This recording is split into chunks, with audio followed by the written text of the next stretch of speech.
Hi, Casey. I would like to ask you today, telling a story or creating a content, it's straightforward. We know how to monetize it. But back then, what motivated you to travel the world and create stories and make videos? What really motivated you back then? I think it all started with sort of the love of making videos. I talked about it in my talk today, but it was like when I was a child, I never felt like I found my voice until I started making videos. So there's a deep love of the craft for me, and that led a lot of my motivation in just being a filmmaker. But as far as the monetization aspect, the actual turning it into a career, making it not just a hobby but a profession, that was a much harder thing to figure out. That was a much more complicated path. And I think that, as you mentioned, I love that now in 2024, there is a defined path to monetizing creativity, especially on social media and on YouTube in particular. But yeah, 10 or 15 years ago when I got started on making internet videos, it was impossible to monetize. It was impossible to make a living at it. And I think that was one of the greatest challenges of my own career in the early days. I knew this is what I wanted to do, but I had no idea how to connect that with being able to pay my rent. And most actually of your videos, they just go viral. Do you sense that before creating the videos? Can you tell if this video can go viral or not? I mean, sometimes, like the snowboarding in New York City video is just like we published that video before the snowstorm started. Okay. I mean, before it ended, rather, before the snow ended, that video was live. Because we knew that everybody wanted to know about the blizzard in New York. We knew that the video was really good, really excited about it. And just the combination of the zeitgeist and the video itself, we knew that would go viral.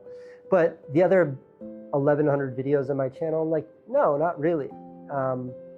I never know if they're gonna be big viewers or not. And I think it's exciting sometimes when a video gets a lot of views and I don't expect it. But most of the time it's pretty disparaging, because I like today looked at my YouTube channel to see which downloads the videos I just played, to see which are the most popular.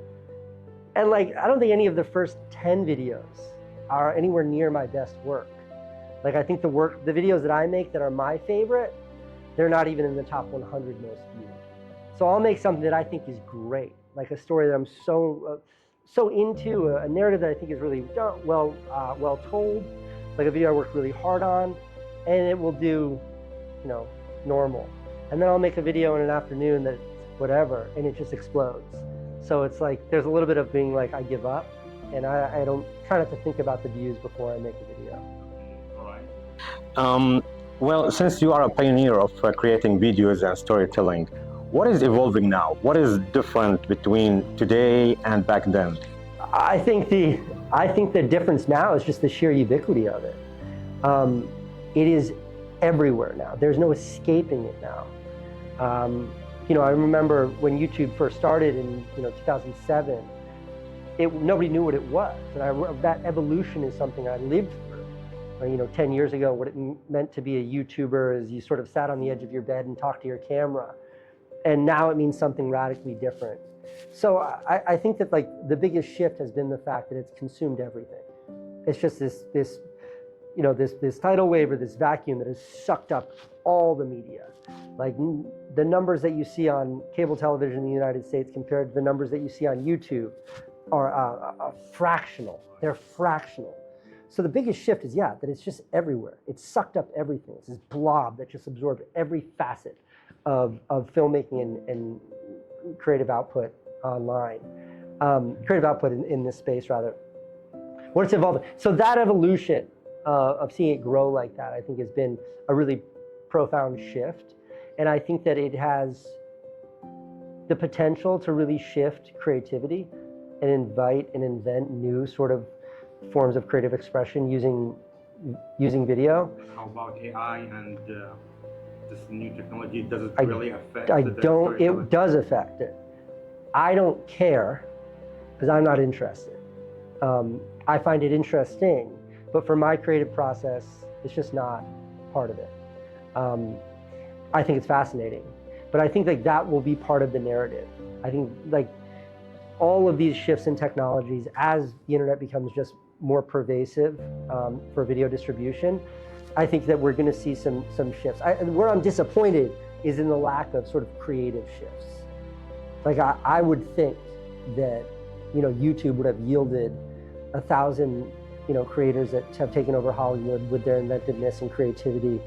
And honestly, like there are brilliant YouTubers out there, YouTubers that I love, but for the most part, so much of YouTube is still just kind of sensational gotcha content that is very typical instead of being original and inventive. So that's where I fall. All right, okay. Lastly, what is your advice since you started vlogging from your backyard? Today you are doing great business with brands all over the world. What is advice you can give to content creators and storytelling? I mean, in order to really be successful, you have to be undeniable with the content that you make, with the videos that you make. They have to be great.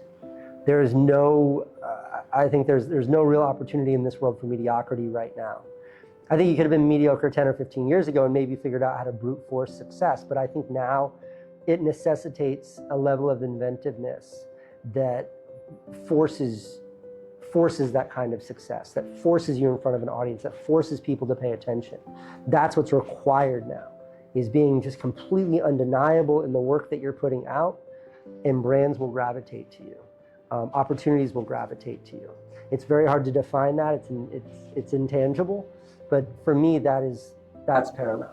Undeniable, yeah. But have your work be so good, be great. And if you do that, everything will fall in line.